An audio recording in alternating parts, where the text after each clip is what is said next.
Hello everyone, this is Fernando for the latest Aliens and UFOs video. Well, I'm having so much fun when it comes to reading these real life encounters that people are posting online. I thought to myself, why not branch out to some of my other series that I have here and then focus on those playlists, such is the case with this set of 4 scary encounters that people have had within the world of aliens and UFOs. Really creepy stuff, especially when you consider how real some of this stuff is. I mean, it really absolutely happens throughout multiple parts here of the US and then going into other parts of the world. Who knows when you'll just literally see this type of stuff. I haven't been that quote unquote fortunate enough just yet, but I would love to hear what some of your experiences are too. So let's go ahead and let's talk about that here. 4 scary encounters with aliens and UFOs. Now this information comes from the reddit.com website. There's a sublink there that's called "The Truth Is Here." And this first one comes from a user by the name of Dazed for Days. Interesting name. So here's essentially what they state. I have a few experiences. I'll put the most interesting first. So I was in rehab up in the mountains of Pennsylvania. I really like it up there. You could look down at this tiny town and see the entire town and all the empty land past it for miles on end. There were security cameras around the premise. So one day, one of the older counselors asked me and a few of the other guys if we wanted to see a UFO. He whipped out his phone, showed up a video he took with his phone of a computer, and on the computer is security footage playing from one of the cameras that is aimed at a small outdoor area with some tables, but you can also see a hilly part of the mountain and then the sky beyond it. We were all watching, and this glowing orange disc comes and hovers by the mountain, rocking back and forth. It is there for 20 seconds or so, then shoots straight off up into the sky. I recognized the area the security camera was aimed at, and it was straight from the recordings. Really interesting. So the next one occurred here. I was probably in a 3rd or 4th grade at the time. Me and my best friend were on a school field trip at a local amusement park. We were on top of the Ferris wheel when a rainbow disc came roaring through the sky. And it was close. We got a really good look at it. It was like a thick frisbee that had a gray metallic center with red, yellow, orange, and blue lining on the outside. We got down and ran to our parents telling them about it, but they didn't see or hear anything, and no one else seemed to have seen it. For years, I wrote it off as a dream I had, but a couple of months ago, I actually reached out to my friend on Facebook and asked him if he remembered it, and he did. Now here's his other one. Last, I was a dark point in my life. After rehab, I got an apartment, but due to roommates bailing on the lease, I had to move back home. I was at my lowest. I had lost my father while in rehab, lost my girlfriend, whom I was still very much in love with, and experienced many friends dying. One of which I blamed myself for. It seemed that everything I had gone through and everything I had worked towards in the past year and a half had meant nothing, and I was right back to where I started. I felt alone in the universe. So I went outside one night at 1 a.m. and looked at the stars and asked for a sign. I'm not religious, so I don't know about who or what I was asking for, but something answered. I saw a green light in the sky, and it looked like a combination of the Northern Lights and the SpaceX rocket launch, but it was a ball. It spread out and it looked kind of like an angel, only how a child would draw one. It was beautiful and mesmerizing, like a being of pure energy. I felt so at peace and like something greater than my comprehension was looking out for me and then telling me not to give up. Interesting stuff, no? That's essentially how that user ends their various encounters, again coming from the user Dazed for Days. At least in his case, he didn't have anything too scary with regards to his UFO encounters. It seemed to be just very brief ones, and the last one almost seemed very inspiring, like right at the last moment when he was at the lowest point of his life, he had something at least showcase themselves to him, and that almost seemed to make him in a better position altogether. Interesting stuff. I would love to have seen, you ever heard if he went back to that specific spot too, the one where it was that security camera, since he knew that location. You know me, if I saw something like that and I know where a location is at, I would be visiting it as well. So I'm wondering if he did the same afterward. So here's the next one. It comes from a user by the name of Mosaic Evolution, and here's what they state. So I woke up with a start and heard the most unsettling, rhythmic, pulsating, vibrating noise. I've never heard this noise before, not in real life or in the movies. I remember feeling alarmed, and then out of nowhere, this soothing calmness washed over me, and I fell back to sleep. 2 months before this, I had sleep paralysis where I was sucked out of my body through the walls of my home backwards into the night sky. The stars looked like they would in real life if I was actually doing this in reality. And the same evening, I also had a sleep paralysis of being on a floating table with four beings guiding me through walls out of my home. I know it was just sleep paralysis, but damn, it was freaky. Also, after hearing that noise, I was on my porch at 2 a.m. smoking. I had leaves covering my lawn, so I began hearing something bipedal walking across my yard. Its gait was a very graceful slide. It didn't really disturb the leaves or plow through them. I think it had long legs. Anyway, I was observing and making sure it wasn't the wind or any type of squirrels when the hairs on the back of my neck stood straight up. I suddenly felt like prey. And so I threw the cigarette away and then booked it right inside. And that's essentially how that user Mosaic Evolution ends their experience. Interesting stuff. We talk yet again here about sleep paralysis. I mentioned that within some of my other ghost and horror stories videos, how those tend to be tied to not just ghosts and some of the type of maybe potential demons, but here also with aliens and UFOs. And some people even state that they're one and the same when it comes to ghosts, demons, and then aliens, how one is mimicking the other and so on. But here, though, you have this situation where this person experienced it at least twice, and then they also saw four beings guiding them through the walls, and then straight from there in the home out into the sky itself.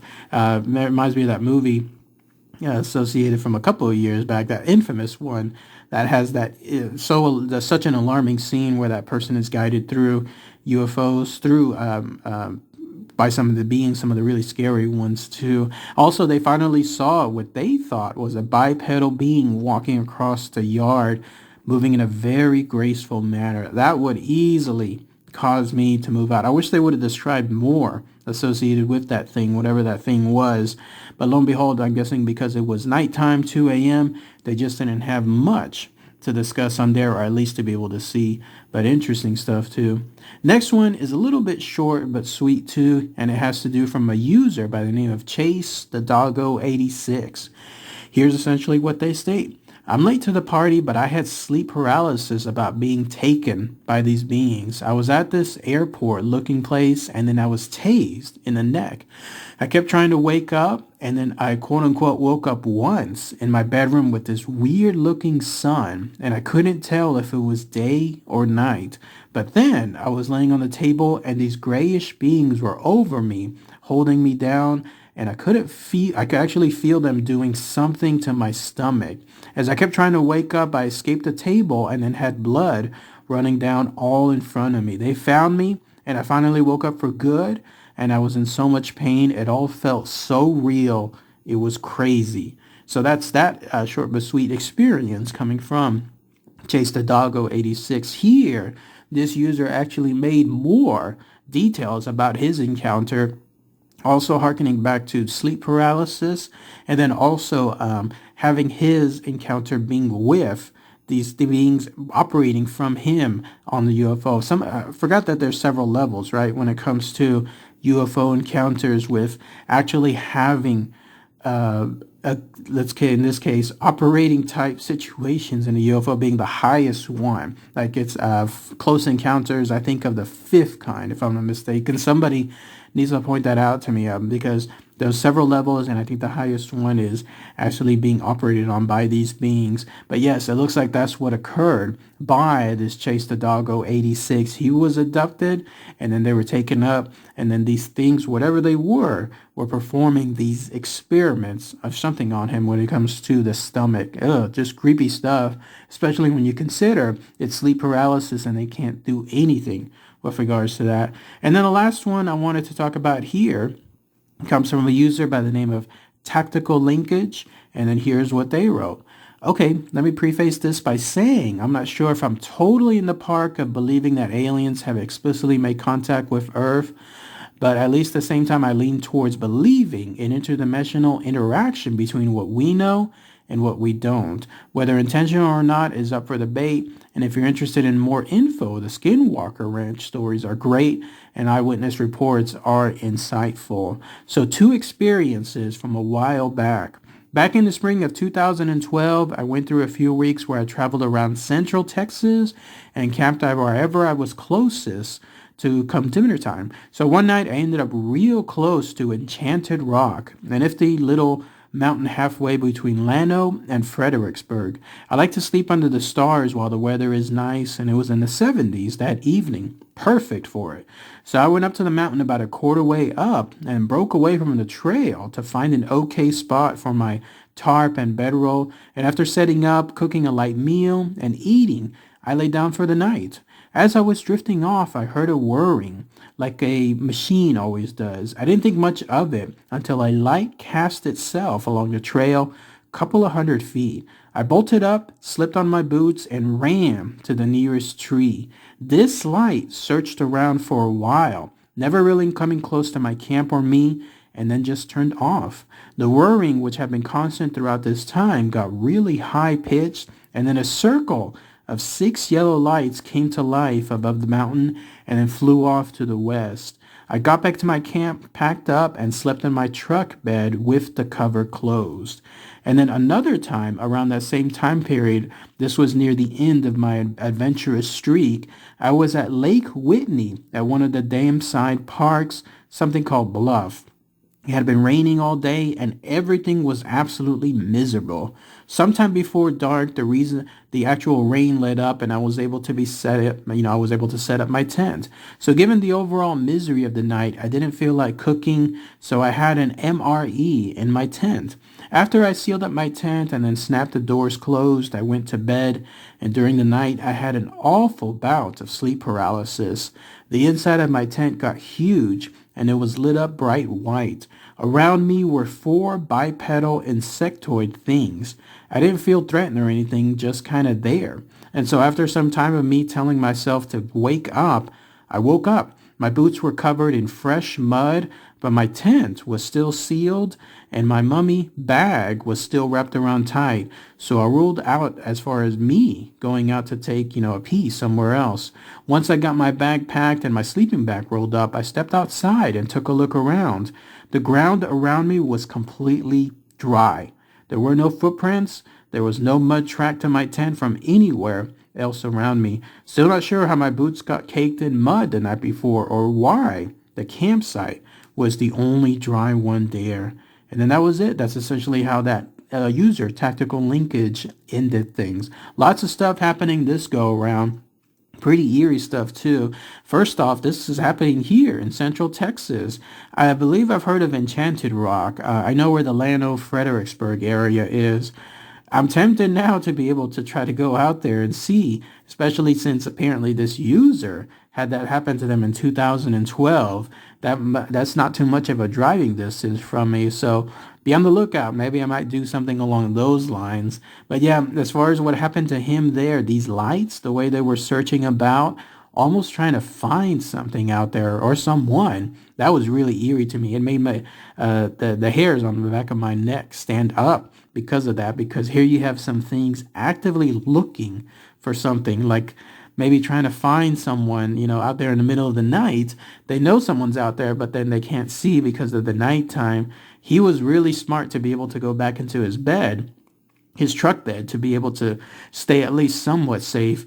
But yeah, that was really, really crazy stuff. I liked how he slept in his truck bed with the cover closed. Talk about a sealing, like him being sealed off from the rest of the world right there. And then his second time, whenever he had that weird encounter with sleep paralysis, yet again, once again, highlighting it here within this video.